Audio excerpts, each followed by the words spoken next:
Hey everybody, Adam here, and the comment that I saw on the videos that I've released about the Clarity that really needs to be explained more by me is how loud is the Clarity when it's just the engine and not the electricity. We have a perfect amount of range to check this out. It's 14 miles of range, and we're going to be checking out whether or not this thing is too loud to handle. Stay tuned.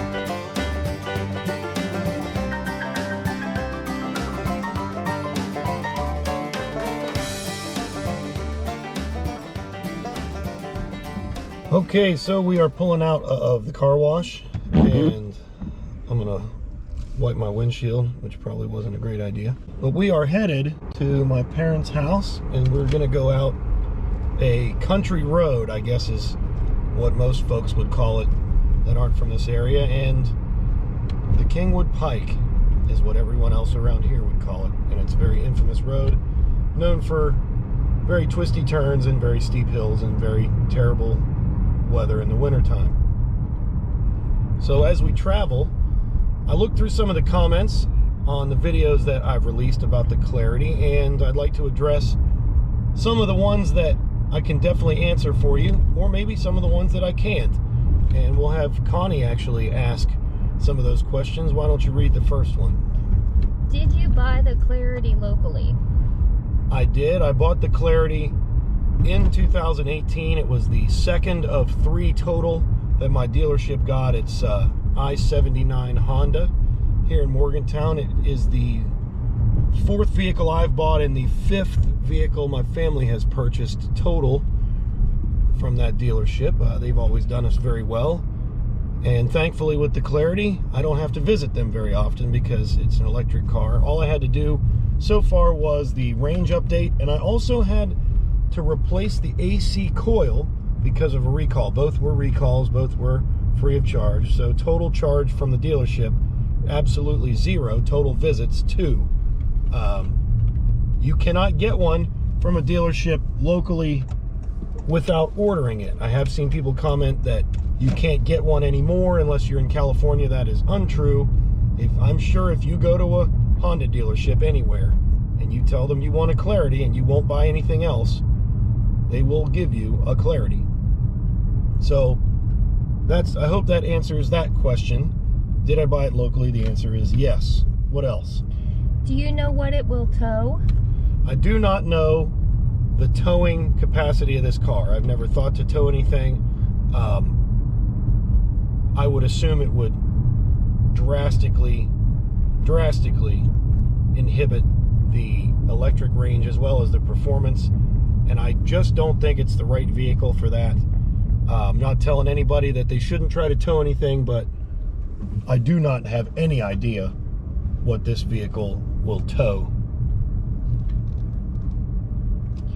Is it necessary to use premium gas? Okay, so for the premium gas, I'm a little weird with this, but what I've found in the past, and this is probably not as true as it was then, but premium gas gives you better performance overall. My mom had a 1984 Dodge 400 4-speed manual, and it would not run on anything except premium gas. And when I say it wouldn't run, I mean it wouldn't run. It was very choppy, and it rumbled, and sometimes it died when you were idling. But if you put premium gas in it, it didn't have any of those issues. I have always used premium gas ever since 16 years old when I got my license, in every vehicle. Is this unnecessary? Absolutely, especially if it doesn't say to. I did have a 2006 Honda Civic Si that required premium fuel, but other than that, no, it is not required. I use it because I also don't want the gas to go bad, and maybe it's a terrible misconception on my part, but I would assume that a higher octane fuel would go bad in a longer amount of time, because you just don't use a lot of gas in the Clarity, and sometimes I could be on the same tank of gas for up to 3 months at this point. So I hope that answers your question about that. What price do you think is reasonable? And this is for a used model. A lot of the data that I've seen, and including my own data, because I regularly price this car as far as its value, is right around $20,000. If you find one for less than $20,000, I would thoroughly inspect it and make sure it is exactly what you want, because I just, there could be something imperfect about it. I won't say wrong, but there could be something imperfect about it. $20,000 is what you want to pay for a 2018. Now for a 19, maybe more, but I wouldn't pay a whole lot more than that, really. I'd say the absolute cap on a used Clarity is $25,000. Now if it has 10 miles on it, obviously it'd be worth more. But you have to understand also that every person that bought it new got $7,500 under the federal tax credit. So if that car were to depreciate immediately $7,500, they're still not out any residual value. So keep that in mind. 25K I'd say would be the top. If I were going to sell mine today, which I have gone back and forth with, I've decided not to sell it because I'm like less than $2,000 away from paying it off. If I were to sell it, I wouldn't accept less than $20,000. So as a seller, 18, 19, 20. As a buyer, 20 is probably good. 25 would be the most, right in there. I hope that answers your question. How do you like this car? So yeah, this was a general question on one of my videos, and I absolutely love this car. It has convinced me that I will never be able to be comfortable in a gasoline car ever again, and that's just the in and out of it. So I absolutely love this car. It shows you what an EV can be, and it has all of the quality of a Honda. For those who don't drive Honda, Honda is a lot of quality for the money. So yes, I love this car. Final answer. What else? Have you been able to estimate the cost of electricity use? On average, the most I've ever seen my electric bill go up year over year in that particular month, for example, July of 2018, July of 2019, is $9. Now, do I do kilowatt hour measurement? No, I do not. Can you do that with this car? I believe if you do the Honda Link, there's a lot of data available. I'm very happy with the car, how it is. I don't need to do any, overnight charging that's one way or the other to save energy, and I haven't noticed any more of a difference monthly than $9, and that was in a month where I was actually working at the other end of this road we're driving on, and I was driving about 60 miles a day. So that's the most that I've used, and I do charge it all the way full every day, with the exception of today because I'm trying to see what the engine sounds like. Also, notably, right now I'm at 9.1 miles of range, and we will be running out soon because this is all uphill for the first several miles. What else? How long did the factory tires last? So somebody said a comment, it wasn't specifically that question, but they said a comment that at 17,000 miles, the factory tires should be lasting. What you have to understand about quote-unquote factory tires is they're what's called club tires, and they can be 2 seconds or more less than what a normal tire that you would buy at a tire shop of rubber. So what happens as far as, the first set of tires, they're going to go bad a lot more quickly than your next set of tires, because the dealership wants the softest, most comfortable tires possible. So when you test drive it, you really want to keep it and you really want to buy it. With that in mind, my tires actually only lasted for 19,000 miles. I had to put a new set on after 19,000 miles. Now, you can probably tell even from just the quality of the roads in this video that I live in West Virginia, and maybe your road experience is less aggressive and terrible on tires, but mine here in this state, you can't get much worse. How do you use HV mode? So I've been watching a lot of videos about other plug-in hybrids and things of that nature. HV mode can be very useful as far as keeping the amount of performance in your car before you run out of electricity, and for saving the electricity mode for times when it would be the most optimal to use, mostly like in town, stop and go. But if you let your battery run all the way down, your engine is going to run more than it would if you save a few miles, because inevitably the battery is where all the power comes from, because the engine is almost always just pumping electricity into the battery. So if you leave a few miles before you go to HV mode, the car's performance will be a little bit better. But not everybody does that, and not everybody has the ability to do that. And even if you try to save it and you're going through a mountainous area, or you drive aggressively or at high speed, you're going to lose your electric range.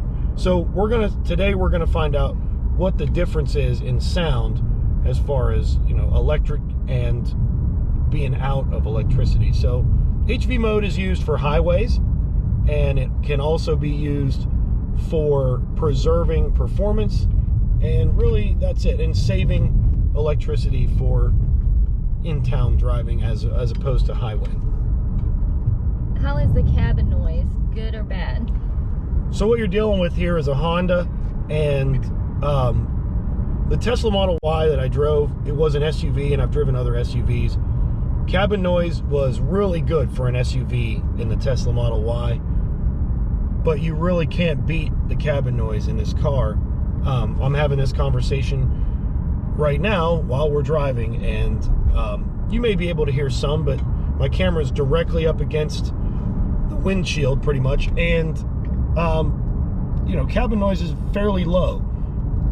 You're going to experience more cabin noise, quote unquote, than in a regular car, because cabin noise is kind of dulled out by engine noise in a regular car. So, but overall, cabin noise is excellent, and if you've driven a Honda, you know what to expect.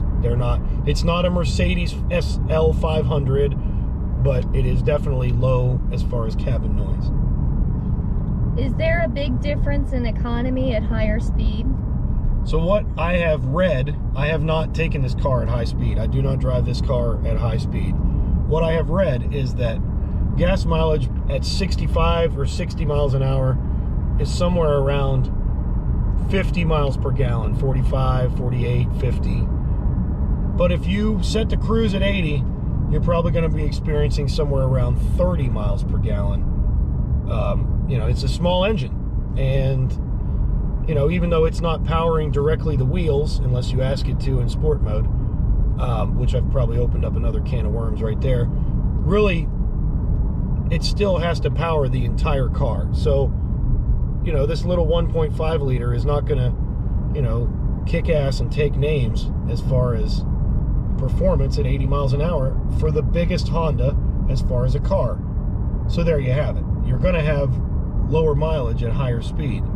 It all depends on how you drive. If you have a long commute every day, and you go 80 miles an hour because that's the flow of traffic, which is very common in America, you may not want this car. You may want to get something that's gasoline that's very efficient, like a Civic or a regular Accord. If you're going to be using gas anyway, you might as well just find something that's really comfortable and presents no issues as far as a gigantic loss in mileage at that speed. But I think you'll find that at 80 miles an hour, you're not going to get better than 30 miles per gallon in any car. And are those all the questions? Yes. All right, so those are the questions. Right now we're still on the Kingwood Pike. I've got 4 miles of range. And what I'll do right now is, just to address it with everybody, is I'll go ahead and switch to HV mode and try to preserve this.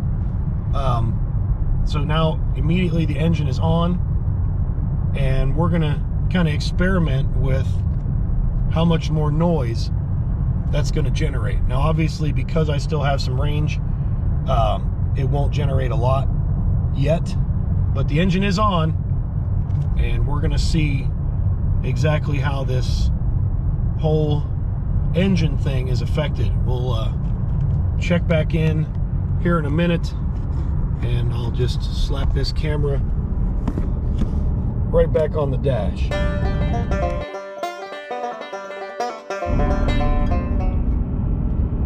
Okay, so the engine's on, and it's going pretty good. So this is engine noise. We're at 46 miles an hour. I still have 2.5 miles of range, but this is the engine saying, hey, we need to get some more action back in the battery. I can also kind of go to the car and give you some info. So here's where we're at. Like I said, 2 miles of range. It shows the gas. It shows what's happening with the power. So right now the engine is powering the wheels, the battery is powering the wheels. You can see the power distribution there.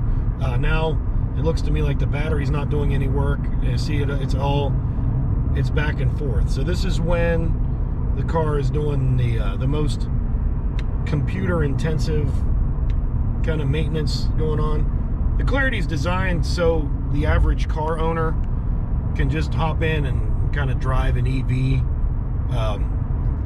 but still have the plug-in hybrid experience. But yeah, so that's kind of what the energy distribution looks like. If you can hear a difference, I won't mess with any of the audio on the vocals or anything, so you can maybe interpret the difference between when the engine was off and when the engine was on. But this is kind of what you're going to look at when you're dealing with the engine. This is kind of like the lower amount of engine noise if it is applying effort. And we'll check in again and give you a couple more examples.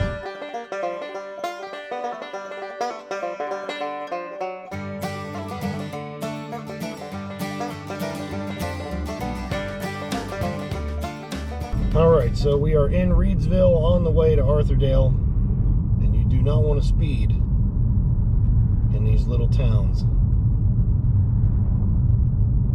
That's really my favorite thing about the Clarity is the adaptive cruise, because if you set it at a certain speed, it will go that speed.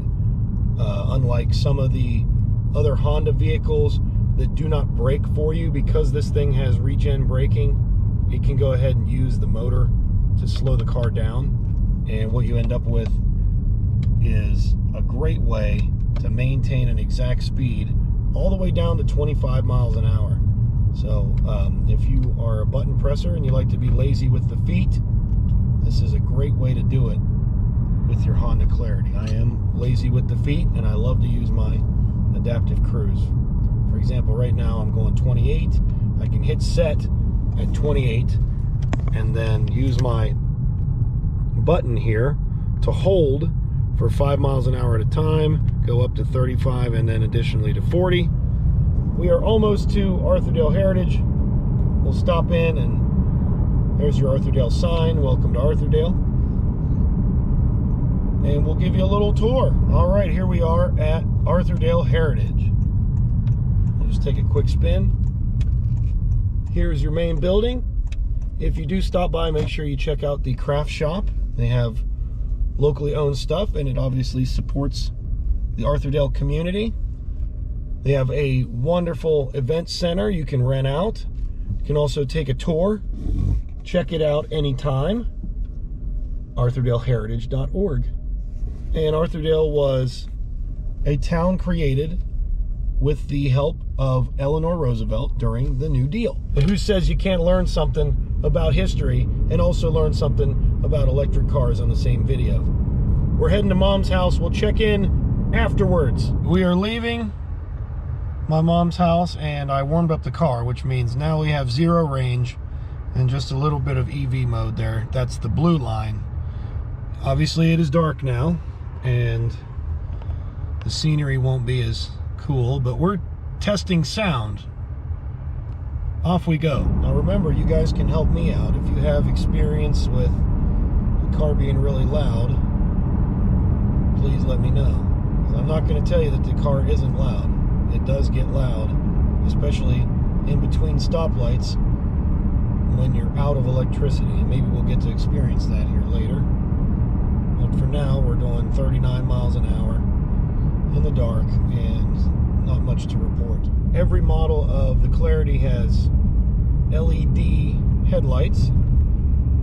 This is low beam.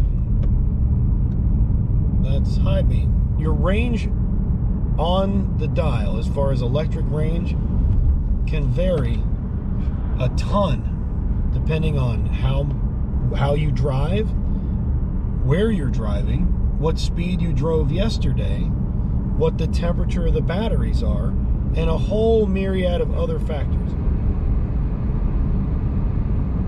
There's a Tesla Model 3, what do you know, on the Kingwood Pike. Mark your calendars, folks. Honey, what makes a deer run off the road? Beep your horn at him. Beep the horn.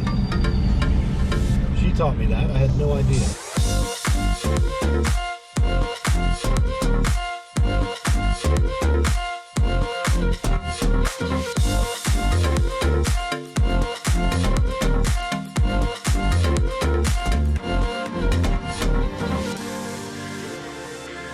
So this is silence at the stoplight.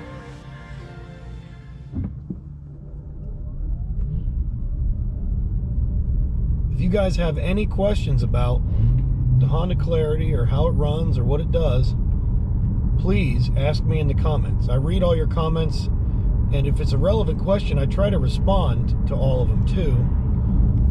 If you drive the same consistently, then the amount of range you have will be more and more predictable. That's kind of how that works. We'll do a little front defrost really quickly here. Try to clear off the windshield as best as possible before we get on the interstate. 1.3 miles of range as of right now. I'll get a yellow light, I'm gonna go. And we made it.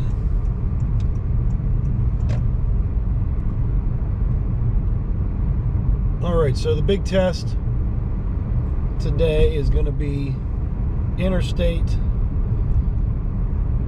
1 mile range left, 0.8. So we're going to be hitting the interstate right around the time that we run out of electric range. Front defrost is off, regular climate control is on, 0.5 of a mile of range, 47, 50, 54, 56. There's 60 miles an hour. This is what I would normally drive at. Let's get off the bridge where it makes a lot of noise. Okay, 67. I'm going to set the cruise at 70 miles an hour. There's the engine spooling up.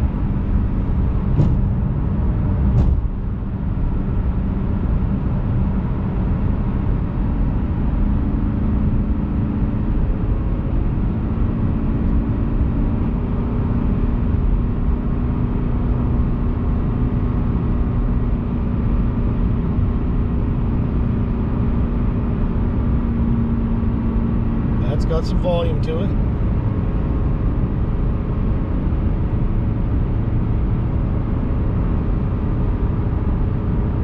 Here's the big hill. We just went under the road that we were previously on.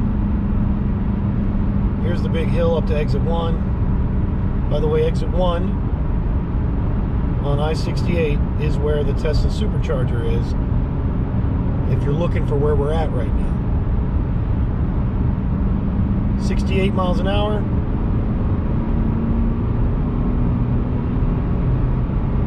$70.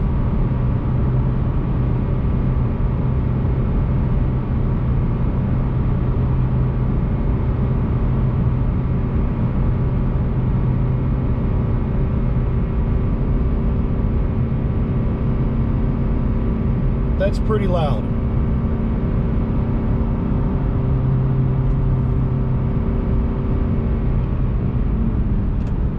Off. So there you go, you get to experience 70 miles an hour in the Honda Clarity. Now that's the speed limit around here, and if you do faster than that, well, you can just imagine that it would be even louder above the speed limit.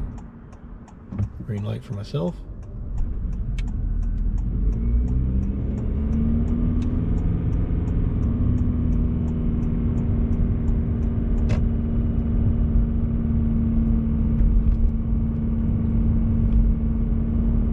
That's a good example of what the engine sounds like when you're between stoplights and you have no EV range. We're back in EV mode. I'll kind of hit the gas pretty hard here, and the performance is noticeably less. Let's just say that. It would not do that 0 to 60 that's advertised with no EV. It just wouldn't. I put the throttle about halfway down, which there's a click. If you put this gas pedal or accelerator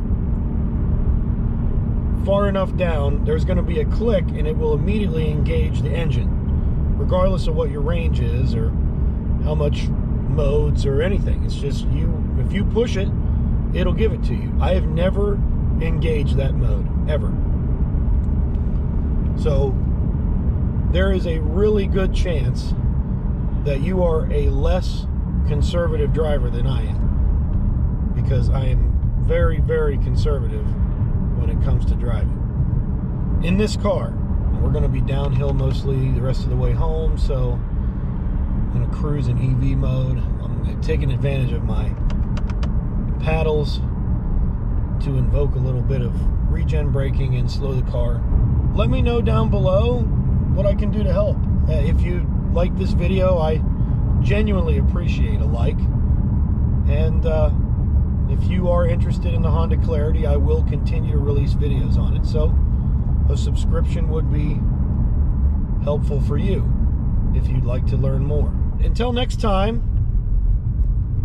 this is Adam, and this has been my Honda Clarity video. I'll throw some stats up right now on the screen so you can experience a little bit more of what all we got through, and we'll catch you on the next one.